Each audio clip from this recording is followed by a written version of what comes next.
I got to get on the road, really. All it takes for me is a long, slow train whistle and a Willie Nelson song, and I got to go anyway. So being on the road always felt like the bottle in the glove compartment for me. It always felt like any time now it's going to be okay. And so we're up in Idaho, and I've got jobs tending bar and cocktail waitressing. Any normal person could have made a great living doing what I was doing, and I still couldn't bring home enough money to pay rent for more than a week at a time. So we lived in those little rent-by-the-week motels, and my kid was one of those kids that you see in her T-shirt and underwear and yesterday's lunch down the front of it because her mom's not paying attention. And we moved around a little while until after a while Idaho doesn't work for us either, and we're back down in LA. I'm renting a room for my aunt in Covina, and I've got a job in Hollywood, about a 35-40 mile distance to drive every day. And my daughter was almost 4 years old, and I'd kiss her goodbye every afternoon, and I'd take off for that bar in Hollywood, and it was a great job. And every afternoon I'd take off, and I'd stop at the halfway point, which was a bar in Arcadia called the First Cabin out in California. And I'd stop in there, and I'd have my primer drinks, those shots of Cuervo Gold and Budweiser Backs that got me ready to go do my shift. And then I'd go on to my shift and pour drinks and drink with everybody till the wee hours of the morning and start all over again. And one afternoon I kissed my girl goodbye, as I had done over and over and over, and I stopped at that same bar in Arcadia. I had those same shots of gold and same Bud Backs. And even to this day, I can't tell you what was different on that day from the day before, except for 24 hours. Because I didn't hate that job in Hollywood, and I didn't love my daughter any less on that day than I love her today. But I sat on that bar stool and I couldn't get up. I couldn't suspend my drinking long enough to get up and go take care of business in either direction. So I sat on that bar stool and I lost them both in one fell swoop. The kid and the job were gone. And I sat there and I lived off the kindness of strangers there in that little area in Arcadia for about a month there, until I fell into another job at another dive bar. And I thought getting married might be my deal, maybe if I made my life look like I thought yours was. And I met him there in this other bar, and he kept coming around, and he and I got married about the time we should have split up, and we moved into a little apartment. And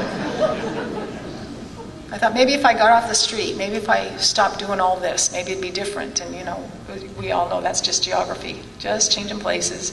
We get in there and we became active. We bought ourselves a big gun to protect ourselves from the Night Stalker, and the only people we turned that gun on was each other. And I just tried to get to it first.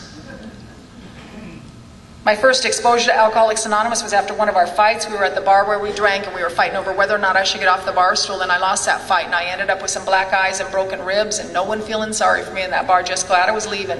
And my husband had to pick me up and take me out of there and over to the hospital, and I got fixed up, and he brought me home. And before he left, he set me up with a giant ice chest full of beer and a Beefeater gin, a bottle of Beefeater gin. He was, I'm trying to talk too fast.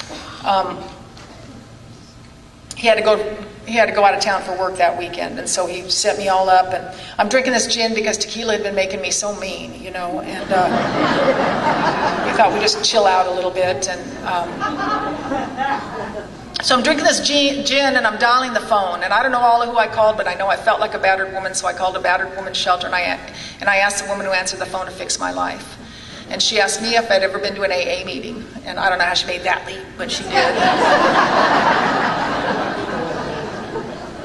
And I found a beautiful AA meeting around the corner from where I lived. It was a perfectly wonderful AA meeting. It was there then, it's there now. I went in there with everything but readiness, and that's one thing you can't give me. You can't make me ready, I can't make you ready. But I went in there and I heard a woman speaking that night. I remembered that, and I don't know all of what she said, but I know that I did hear her say that somewhere during her drinking career she switched to beer, so I did. Walked out of there thinking AA says switch to beer. After all, beer's not really drinking, is it? And it gave me the illusion I was controlling my drinking. I mean, it allowed me to get a little further into my day without falling over on my face, and got a little more done, and it was a little easier on my body, because by that time I weighed 110 pounds. I had that skinny, fat face, those swollen cheeks and those sunken eyes, and that distended liver, and I felt like if you blew on me, I'd turn to dust. There was just nothing. And I lasted another couple years, and our relationship and everything else culminated on one Saturday afternoon over in a little apartment across town in Pasadena. The cops are in the driveway one more time, and the neighbors are peeking out the window wondering what's going on at Charlie and Carla's house one more time, because we're the neighborhood entertainment.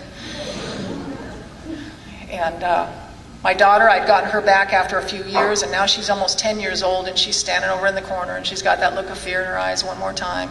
She's seen this more than once, and neither of us know how to stop it. and I'm sure it's not me.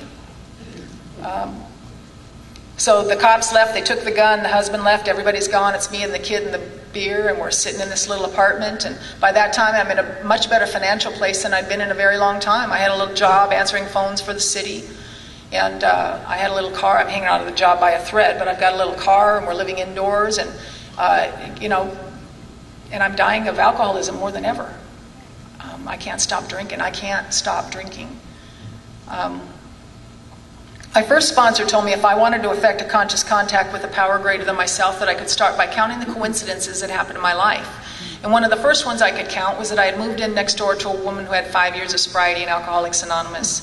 And she had seen and heard that whole fight go down, and she came over a couple days later, and she brought me a big book and a 12 and 12. She knocked on my door, and she sat on my couch, and she told me her story. And she was just a woman properly armed with the facts about herself. She talked about her drinking, and in her story, I could hear me. I could tell she used to drink like me. And over the last year, I'd seen with my own eyes that she wasn't drinking anymore. And what got my attention and really impressed me was the fact that it didn't seem to bother her that she wasn't drinking. And that really impressed me. I just don't know how you do that. I mean, when I'm untreated and I've got nothing to buffer me from you, I've got no steps or fellowship or God of my understanding, I've got nothing. I feel like you've stripped the coating off my wires. I feel oversensitive and underloved, and I don't know what you meant by that or why you looked at me that way. And my head closes in on me from there. And sooner or later, even though I know full well what might or might not happen with that first drink of alcohol, even though that window of relief gets smaller and smaller and smaller, I still got to pick it up and drink it, because that's the only choice I have. So I'm not sure her 12 little thinly veiled Sunday school sentences are going to have any impact on me in the face of what I've become, really. I just don't know. They seem a little pale in comparison to what I was feeling. But it was about a week and a half later. I just didn't go back and buy any more beer that day. I don't know why. I didn't pick the day. I just didn't go back. And exactly what I thought was going to happen happened. I started to get sick. And I was alone there. My daughter was away with her father or something. And I started to shake it out. And I shook it out that weekend. And into Monday and into Tuesday. And by Tuesday afternoon, I was feeling pretty sick, and I was, that stark raving sober. It's the whole reason I drank. Sobriety's the reason I drank. I was always so afraid that I'd OD on over-awareness if I stayed too sober, And I went back to my neighbor instead of the store, and I asked her what to do, and she sent me up to a meeting in Sierra Madre, and that became my first home group. I went up there, and I walked into the room, and I sat way back by the exit sign, just in case what, I don't know, but I sat there, and I heard a lot of hope in that room that night, and the hope that I heard came in the form of small talk. And it just seemed, you guys seem to care about each other. You seem to be, how are you? How is the kid? How's the new job? Did you start school? Did you, how's that lawn? How'd that work out? The lawn. The lawn? Who has a lawn? I sleep on the lawn. I look for a soft spot and I lay down. That's what lawn is about. I could never have that kind of life, could I? So I stayed, and they had the meeting, and at the end of that meeting, the secretary did something very nice for me. She came at me with that format and that portion of Chapter 11, A Vision for You, that we read at the end of a lot of meetings in Southern California, and I said yes. I took it from her, said yes. And, all these years later, I still say yes. Say yes to Alcoholics Anonymous. Yes, I'll lead. Yes, I'll read. Yes, I'll speak. Yes, I'll go pick up that newcomer. Yes, I'll try to find somebody who looks more uncomfortable than I feel and see if I can help them get settled. It keeps my feet and my head and everything in a posture of hearing and delivering the message. Every time I say yes to you, I come into the rooms. I got a sponsor right away. She was 52 years old. She was a year younger than I am now. And I thought, what the hell else has she got to do? She's got... Her life is over.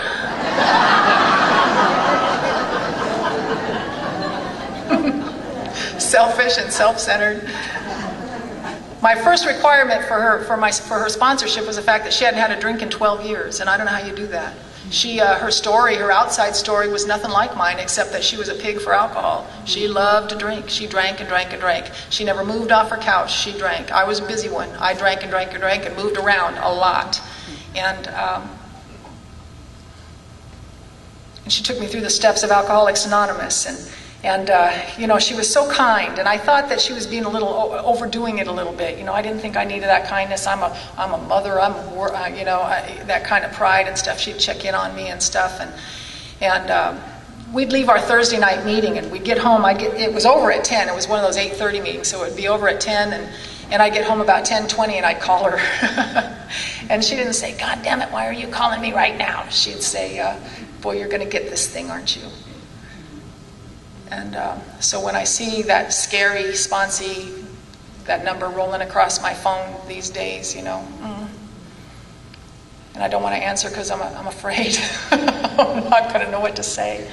I got to pick it up because that's what was given to me. And it always turns out well because I'm not the one anyway. I'm just sharing what was given to me. So that's what she did. And, I hated her God. God, I hated her God.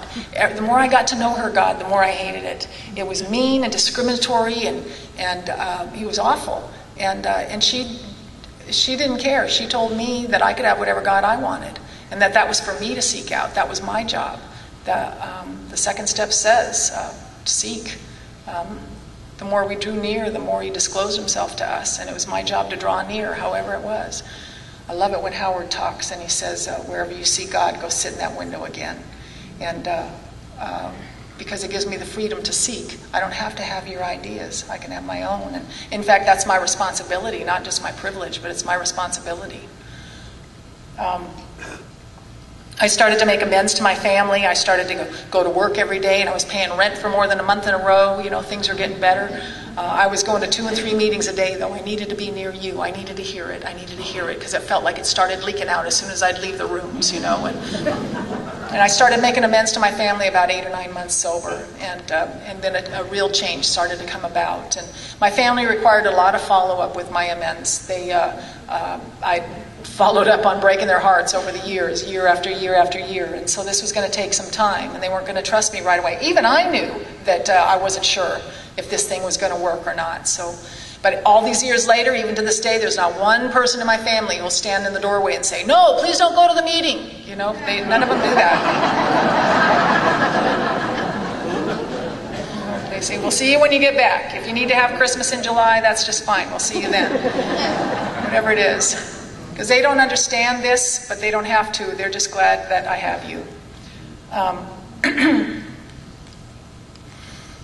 Then other women started asking me to sponsor them. And I'll tell you, the only thing I like better than my 5th step is yours.